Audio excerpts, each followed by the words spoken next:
Another 7 days gone. I don't know about you, but for me, that was a flash. The routine I found myself in is fulfilling. So it seems like my time is bookended by this time. This is the only time that I really count. This present moment of being open, being sincere, being authentic. Now, Rise Up has been taking place for maybe 2 months now. Every week, I sit here and share. There's no planning. There's no expectation. Sometimes it just feels right. And today, well, yeah, it just feels heavy. This is my third day of fasting. And if you know anything about fasting, it's after the third day you really start to gain a lot of the benefits. Leading up to the third day and the fourth day are when most of the psychological strain is exerted on your mental capacity. After about the third or fourth day is where the benefits really start to kick in, and you get this vibrant, flowing energy. Being aware of that and having this not be my first fast, being present with it, it takes a lot of attention. It takes a lot of focus. In this moment, I'm realizing my addiction to food, how I just imagine what I would do to go to the fridge and just pull something out and start munching on it. Like that sensation, that thought, very attractive. But I'm in this window right now where my body is converting to a different energy source. We're so used to eating every 6 hours, 8 hours, 4 hours, moment by moment, that we don't realize that the spikes in glucose and food that we're taking in, it really is an addictive behavior that we've constructed that is not original to how human beings were once designed. Now, for the part of us that is animal, do animals eat breakfast, lunch, and dinner? They eat when they have the availability. They eat when they're hungry. We've reached a degree of overabundance of availability where the frequency of which that we eat has dictated our behavior. Before we even get into what you eat, just when you eat is something that is not necessarily regarded as something that's very important. Eating first thing in the morning sets up the system within your body, the expectation of there being energy coming there. And then 4 hours later, 5 hours later, you eat at lunch. And then, another 4, 5, 6 hours later, you eat dinner. What you eat in those windows completely changes your psychology. Now, from personal experience, I've discovered that when I eat red meat, I have a different sensibility. I become more aggressive, more predatory, more sharp, muscular, though my desires are different. My expectations are different. The way I view the world is different. It's a more aggressive sensation.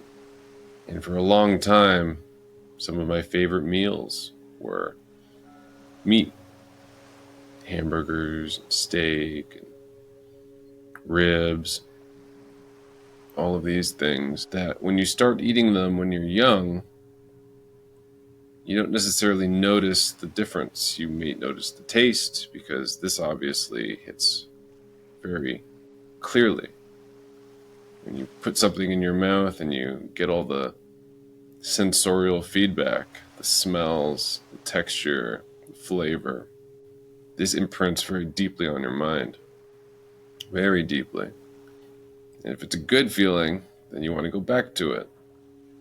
And this is what we've ended up with, where brands have effectively hijacked that mechanism of taste, of desire, of excitement. And they can show you things on television that are literally plastified, shown to you as fake representations, beautified falsely, so that your eyes can taste food. You don't even have to experience the food before. The glisten of a hot steak or the melt of cheese, the fluffy bread of a bun. All of these things can be shown to you in a way where your mind and tongue knows that looks like it would be an absolute experience. Now, we think right now with our mind in this instance. We eat with our eyes. We get excited. Our glands start secreting different hormones and different endorphins.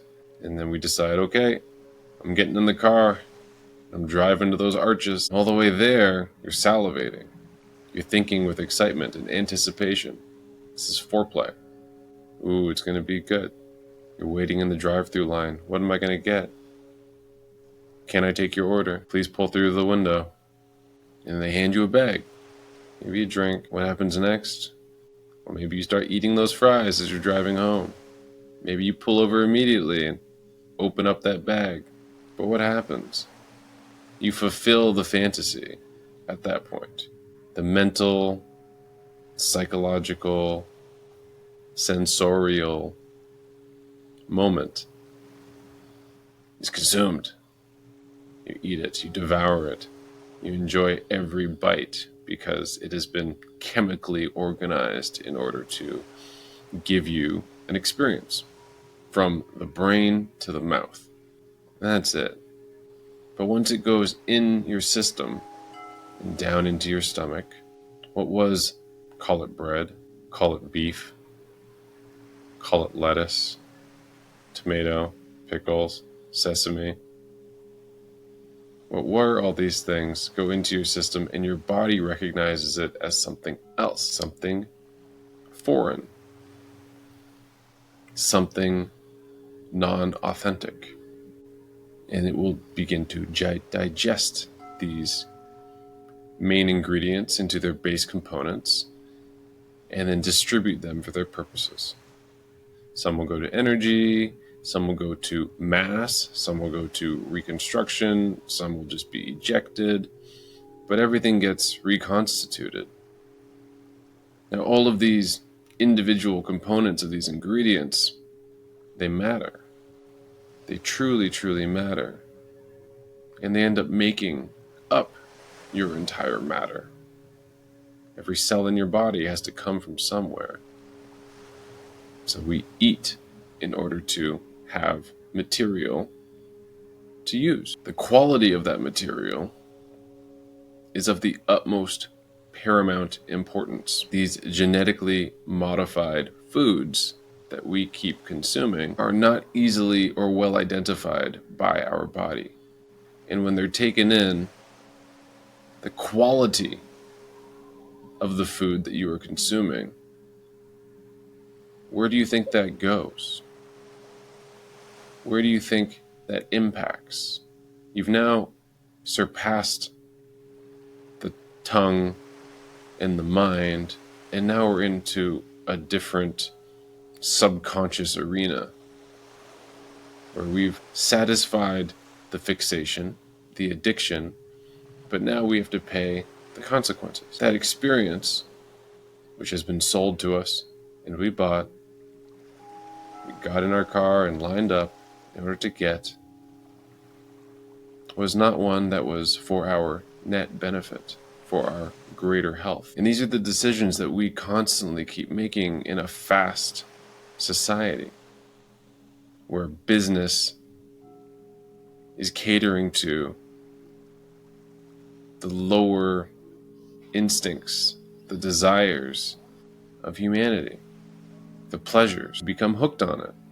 Once we get that taste and it goes into the system, You also end up with the bacteria that feed off of that type of food. And then when you become hungry and your stomach begins to do its little cycle, that bacteria is what is sending the signal to your brain, which says, hey, go get more of that.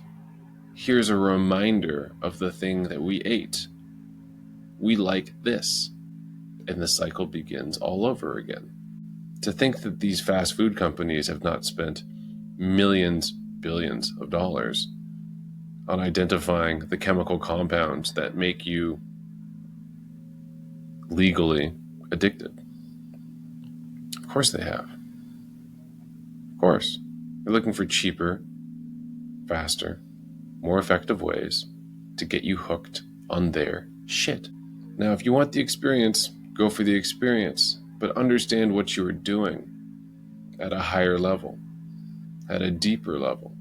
When you go and eat the fast food, the easy food, the convenient food, what are you sacrificing? What are you giving up? What are you foregoing? You're foregoing your own health and wellness.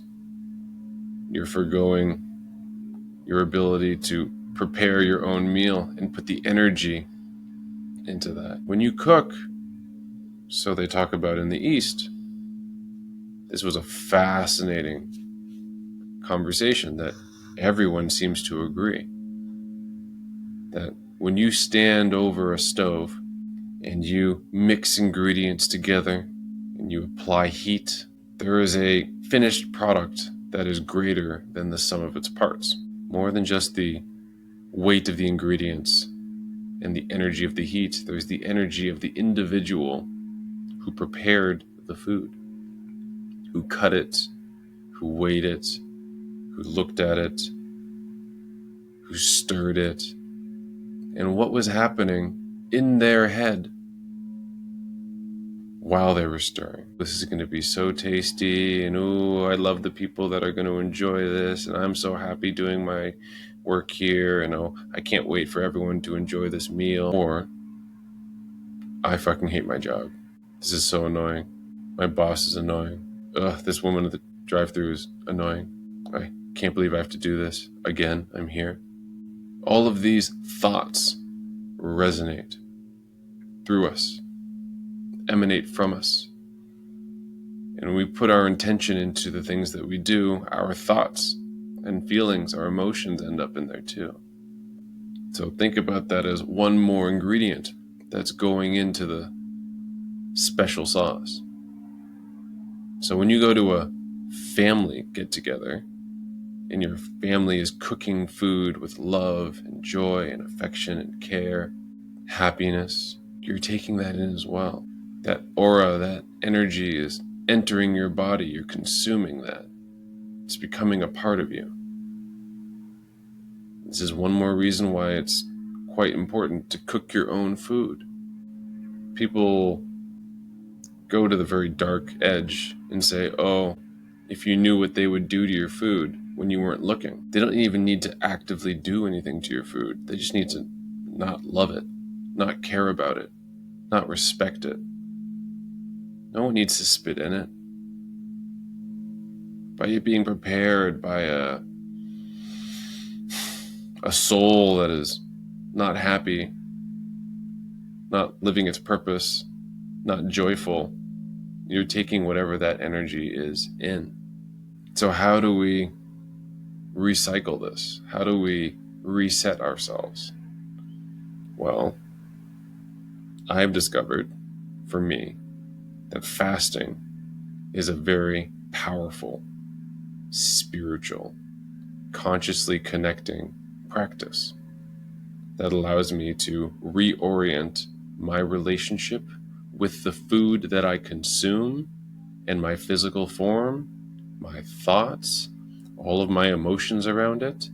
And when I do that, it's not easy, but the benefits, powerful, very powerful. For one, you remove the gut bacteria that loves to thrive on the things that you consume. If you're in a bad consumption habit of eating poor choices because you're attracted to them, then a fast is a great way for you to purge your system of those bacteria, starving them effectively so that they don't get the things that they like. They get nothing, in fact. Beyond that, just giving your stomach a chance to rest, giving your intestines a chance to rest. If you're constantly running food through them, or some of us, not even food, every 6 hours, when does your digestive system have a chance to relax, to rest, to just reboot? Thinking about how humans have thrived for as long as they have, do you think it's safe to assume that we always had readily available food? Was there always the equivalent of a refrigerator that you could walk to, open, and eat from? I think it's pretty safe to assume there would be a period of either waiting, or gathering, or hunting, where you might not have full access to as many calories as you would seek or desire that would fulfill you. Now, how are we able to get through those periods if we weren't designed in such a way that we could thrive in those moments? If we skip a meal and all of a sudden we're useless for 48 hours, that doesn't help us achieve our goal of sustained survival, continued existence. If you skip a meal and you have trouble thinking, does that not seem like a addictive response? This is something that we should start to consider. A little bit of austerity practice goes a long way for you realizing what you're capable of. I had a client once, he was Muslim, and during Ramadan, he would fast, but it was only a sun up to sundown fast. And at the time, I remember really feeling for him. He was a cook, and watching him work and not being able to taste his own food. His food was amazing. But watching him cook and not be able to eat. And then he would step aside for his moments of prayer and continue cooking. And during that time, his attitude was always very difficult. He was always, I don't have enough energy, or complaining and trying to be connected with his purpose, but it affected his ability to think, to operate. Watching that, this was more than 10 years ago, I remember thinking, wow, this is so difficult, bordering impossible. I'd never seen something like that before. Didn't believe it was something that I could ever do. Why? You look at some of the cultural implications of why fasting during Ramadan is a way to get everyone together and get up early in the morning before the sun and wait for the sun to fall, and then you all get together and you eat again. It's a good practice. Then later in life, I met people who performed extended fasts, 4, 5, 6, 7 days. And this was a new reality. It's like, how? People that I met, people that I knew, people that I talked to. And this was, wow, how is that possible? There's an inclination to say, I could never, but as soon as you say that, well, you're trapped. So I decided to try for myself. Just for me. To see what was possible. I did a little bit of research. I was looking up some of the benefits, some of the scientific reality of what happens to your body during a fast. Now, intermittent fasting has become quite popular. Good. It's an improvement on the hyper-addictive food cycle that we've established in the West. But extended fasting, ooh, this is going to teach you about yourself. It's going to show you your weaknesses. It's going to show you the things that you're drawn to. It's going to test your mind. It's going to see what you think about when things aren't all peachy keen and just cruising along and there's always food coming on. I find myself the last day or so just in a bit of a mental fog. song lyrics that I wouldn't normally sing coming to me. I'm like, I gotta get out of that frequency.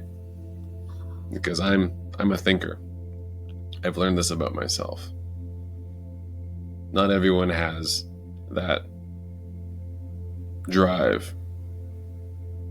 Not everyone has a very active mind, but I have been told I think too much, which hurt my feelings because it's not something that I necessarily had an idea that I had control over. But when you start removing the things that you desire, and a big one of those being food, your thinking really starts to change. At first, the happy thoughts are a little bit more seldom. At first, you might be a little bit ornery, a little bit frustrated, wondering when that next hit is going to come. If you're used to it, breakfast, lunch, and dinner, snacks in between, that's what you're used to. That's what your subconscious body has gotten used to expecting. And when you do that every day, your body gets into a rhythm, into a habit, where it will secrete the digestive juices in anticipation of when a meal is coming, because it's in that cycle. Now, when you break that cycle or force it, it doesn't take long, a couple days, before your body realizes, wait, every 6 hours I produce the juice and nothing comes down. What's going on up there? Something else is happening. I should switch in the interest of protecting my existence. Let me switch gears into a more protective system in order to preserve the whole. And at this point, a process known as autophagy begins around the 72-hour mark. And this is pretty cool in my opinion, because the cells in your body are always splitting and dying, splitting and dying, splitting and dying. So there's always new cells being created and old cells going. But when autophagy begins, your body begins to seek out the weak, the maladjusted, the ill-formed, the unnecessary cells in your body. It identifies them on a DNA level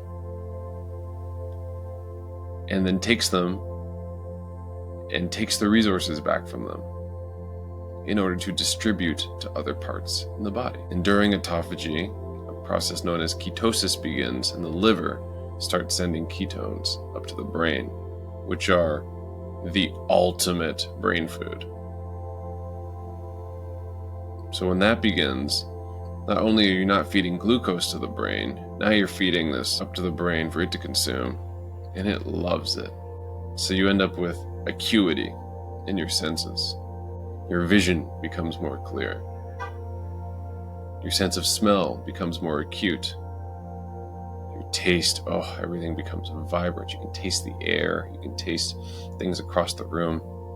Your hearing, your thinking, your motor skills, everything. Now, why do you think that would take place? Doesn't that seem counterintuitive? If I haven't been eating, I should be weak. My senses should be dull.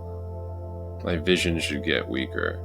My physical form should get weaker. This is the lie that we've all believed, a limiting belief about how these divinely constructed bodies of ours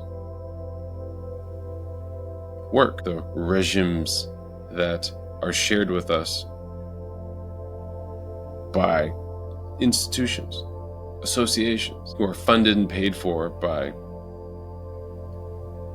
the same corporations that show you advertisements for stuff that they want you to get and eat frequently, buy frequently. So why does the body become more acute?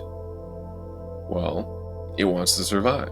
It's designed to survive. So if I don't eat for a couple meals, for a couple days, and my body shrivels up and becomes weak, well, that's not going to help me find food. The opposite happens. If you don't eat, for a couple days, all of a sudden, you can smell food further away. You can smell the blueberries. What's that smell? What's that? You can see the colors more vividly so you can pick them out. Your brain becomes more sharp so that you can outwit whatever you need to in order to get whatever you need to get so that you can get the calories you need to eat. Your muscle strength becomes, in fact, better. Your endurance picks up so that you can get what you need. Just enough to keep going. That system is latent inside of us, available to everyone. But our quasi-addiction to food, and bad food at that, has made it so that if we go without a meal and our mind starts to trail off and have those bad thoughts, that spirals into a worse situation. We get more aggressive, we get more frustrated, we get more short. And this goes back to the mind.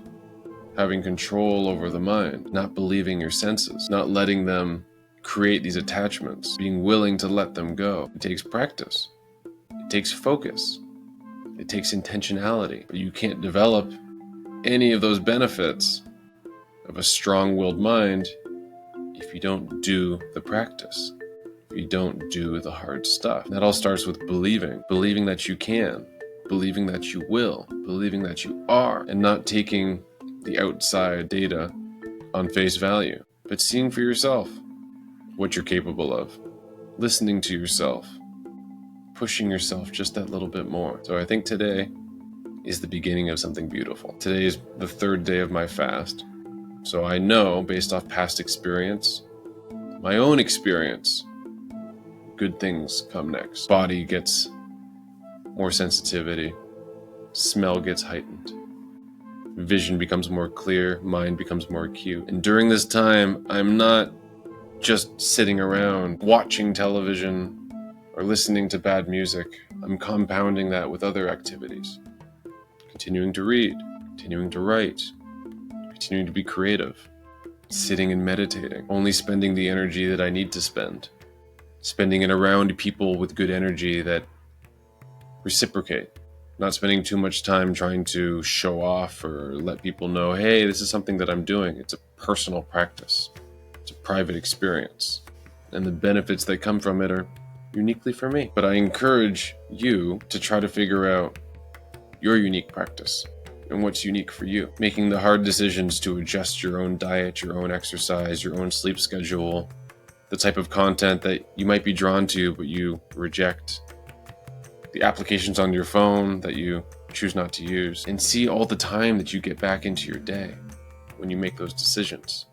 Realizing that the food you eat at some point in the day, like pancakes covered in maple syrup with fruit, you're going to pay for that at some point with fog or lack of energy or clarity or something at some point later in the day.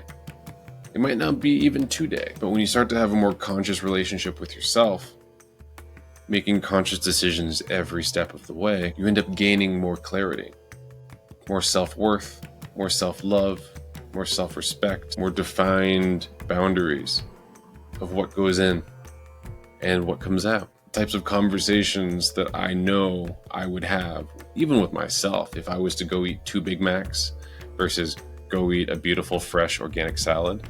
I know for a fact 2 different conversations would come out of me. Let alone the moaning and groaning of one experience versus the freshness and lightness of the other. My mind would literally tune into different stuff. The energy of what was in that would affect me and make me feel and think and say things that I don't agree with, I don't want to share, that I don't want to reciprocate, I don't want to emanate, I don't want to share that stuff. So it starts with, just being a little more conscious, being a little bit more self-aware, by not falling into the patterns that have always been thrust upon us or shown to us by our family or society. Figuring out the pattern that works for you, for your unique body, for your unique lifestyle, for your unique existence. Don't take my word for it. Don't take anyone's word for it. Go and try it for yourself. Take inventory and note of the things you put into your body. Be cognizant of when you put it in and how you feel sometime later. how you feel when you wake up in the morning, how you feel when you go to sleep, how well you sleep at night. All of these things are very subtle observations, but they have massive implications on our entire life, our entire well-being, our state of mind, our expression of self. So that's it for this week. Thank you for joining. Thank you for listening. I look forward to sharing more about my personal experience and rising up with you and everyone else to a greater sense of self-worth, of self-awareness, self-love. And I look forward to sharing more with you in the future. So have a wonderful week. Stay strong and be the better version of yourself. We're done. What now? What do you think? Ooh, touch. Say hi to the people. Say hi. Say hello. Over there.